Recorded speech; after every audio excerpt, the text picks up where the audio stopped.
minutos, um assunto agora que interessa os pais e quem também não tem filhos. Porque agora, nessa época de férias de escolas, os condomínios acabam virando um reduto de crianças e adolescentes que, sem muita opção para onde ir, ficam perambulando pelos prédios e áreas comuns e muitas vezes tirando a tranquilidade dos moradores que lá estão. E aí a gente quer saber como fazer para evitar e, caso tenha algum problema desse tipo, o que a lei está dizendo. A gente vai receber agora o especialista em direito condominial, o Rodrigo Carpati, que gentilmente aceitou o nosso convite. O que fazer se a molecada começar a gritar no prédio, meu querido Rodrigo? Bom dia, Paulo. Bom dia a todos presentes, em especial meu amigo delegado Palumbo, também aí com vocês. Então, é um problema muito grande, Paulo. As crianças, elas precisam de espaço, precisam brincar, elas têm energia. Eu tenho também crianças aqui em casa, mas existem algumas regras. Primeiro, a gente está sendo aí vítima de uma sociedade onde as crianças não podem mais brincar na rua como faziam no passado. Então, os problemas da sociedade voltam-se para dentro dos condomínios. E daí o síndico precisa, dentro do possível, ajustar, regrar. O mais importante é que os pais continuam sendo responsáveis pelos filhos, porque dentro dos condomínios, algumas vezes os pais acham que deixou o filho dentro do condomínio, ele não tem mais preocupação. E, infelizmente, existem aí muitos acidentes e muitos crimes envolvendo crianças dentro dos condomínios, o que tem sido aí uma constante. Então, o regimento interno estabelece as regras, os locais, a criança não pode andar no elevador sem que ela esteja acompanhada do maior de idade, uma criança de menos de 10 anos, uma criança de menos de 12 anos não pode entrar na piscina.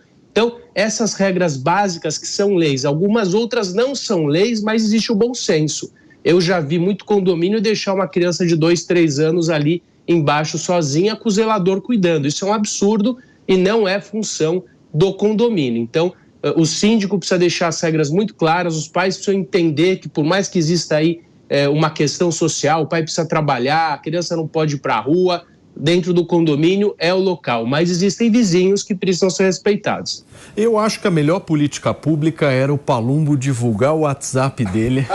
930557777. Se a criançada começar a gritar, liga pro Palumbo. 930557777. Olha. Mas eu acho que agora a gente tem que tolerar um pouquinho mais, férias, todo mundo foi criança, um pouco mais ter mais compreensão, né? Deixa as crianças brincarem um pouquinho mais, fazer um pouquinho de barulho. Mas enche a paciência, hein, Palumbo? Ah, mas você tem filhos? Claro. Ah, mas deixa as crianças brincar um pouquinho, vamos exercitar a mansidão. Eu deixo, querido. Mas não, né? 10, 15 horas. Sabe que eu jogava bola na rua. Cansativo. Eu também. Na minha rua tinha um vizinho que era o vizinho chato. Então, quando a bola, por acaso, entrava no quintal dele, ele vinha com a peixeira e furava a bola. Já vivi muito isso. Isso é sacanagem. Nossa, já. Não seja o vizinho chato da peixeira que fura a bola das crianças. Tem um pouco mais de... Nas férias escolares, né, mano?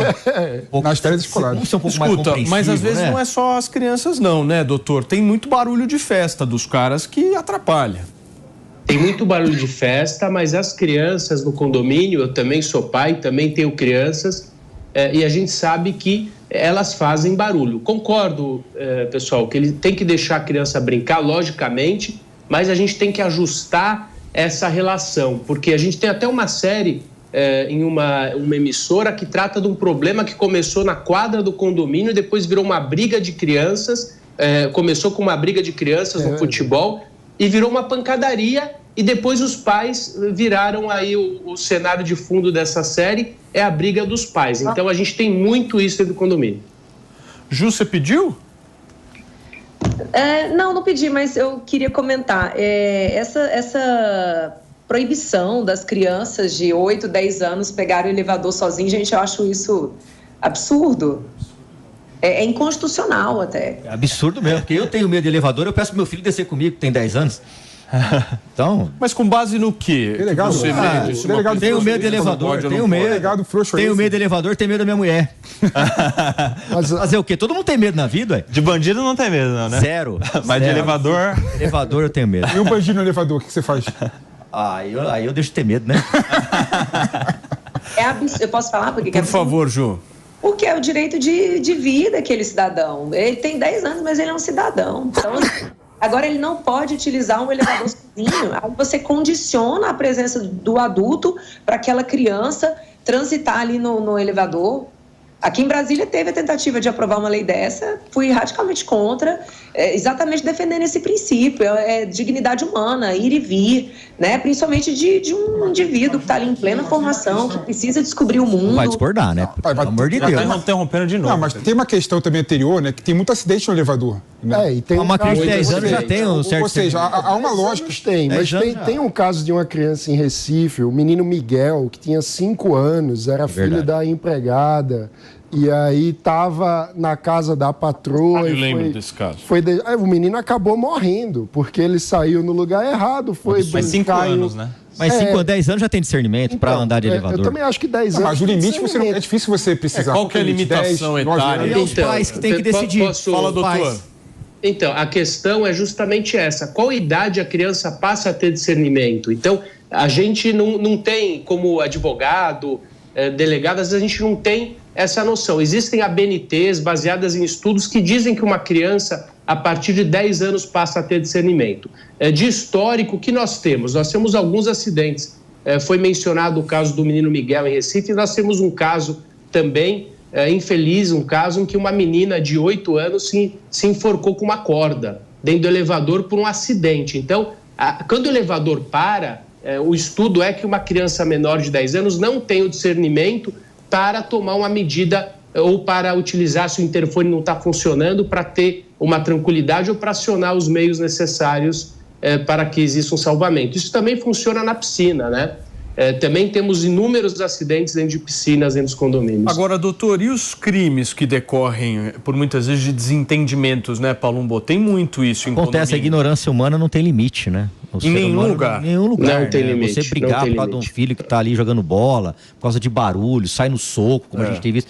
Esse caso que o doutor Rodrigo comentou, eu acompanhei. Absurdo. O filho briga com o amiguinho, vai o pai lá e dá um tapa na criança, e depois vai o outro que quer sair na mão. Então, a imbecilidade humana não tem limite. Então, mas aí recorre a quem nesse caso, doutor?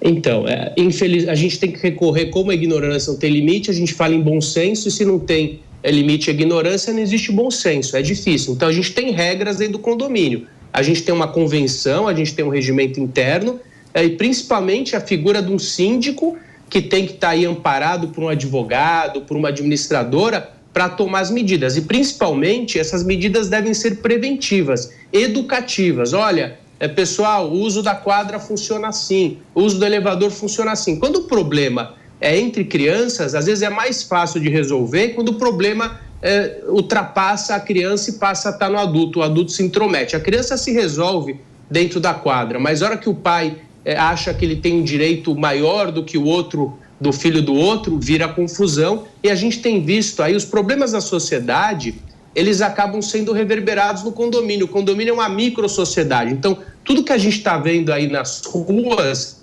eles estão sendo refletidos no condomínio, com um agravante, porque o condomínio ele é um espaço muito menor do que muitos ambientes, então a gente aglomera pessoas cada vez em ambientes cada vez menores, e como disse aí o Palumbo, não existe aí um bom senso ou uma convivência harmônica, infelizmente. Daí vai imperar o poder do síndico para ajustar essa relação. E o clima horroroso, né? Diga-se de passagem.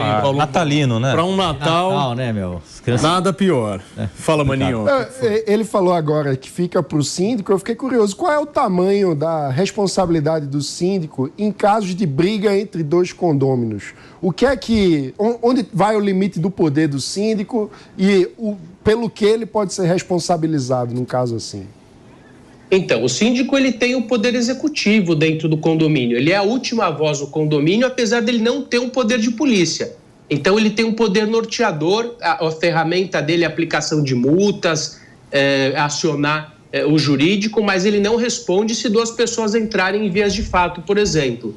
Ele responde pelas omissões dessa situação. Por exemplo, das pessoas estão brigando e acabam tendo uma morte ali. O síndico não responde, apesar desse fato ter ocorrido em área comum. Mas se esse síndico foi conivente, deixou a situação caminhar, foi acionado, não tomou nenhuma medida, nesse caso específico ele poderia essa omissão poderia ser penalmente relevante. O doutor, imagine uma outra situação agora. Seu apartamento é alugado, certo? E o inquilino arranjou treta dentro do condomínio. E aí o síndico vai lá e obriga o inquilino a ser expulso. Como é que o proprietário fica nessa história? Então, a exclusão do condomínio social, ela está prevista no Código Civil, não é um fato simples e quem pode ser excluído é qualquer um que ocupe a unidade. E esse inquilino, caso ele tome aí uma medida contrária àquela comunidade, ele pode sim ser multado, ele pode sim sofrer sanções, assim como o dono da unidade, que tem ferramentas às vezes maiores do que o próprio condomínio para tomar medidas contra essa pessoa. Por exemplo, o proprietário pode encerrar o contrato. Por isso que é importante um alinhamento de cultura entre aqueles que moram ali. O proprietário precisa saber que aquele inquilino está atrapalhando. Vamos supor que o condomínio não tome nenhuma medida, que o proprietário não tome nenhuma medida, sim, aquela comunidade, aquele condomínio pode tomar uma medida contra o inquilino e contra o proprietário também. Muito bem, gente. Nós conversamos aqui com o Rodrigo Carpati, especialista em direito condominial. Obrigado, doutor. Esclareceu bastante, viu?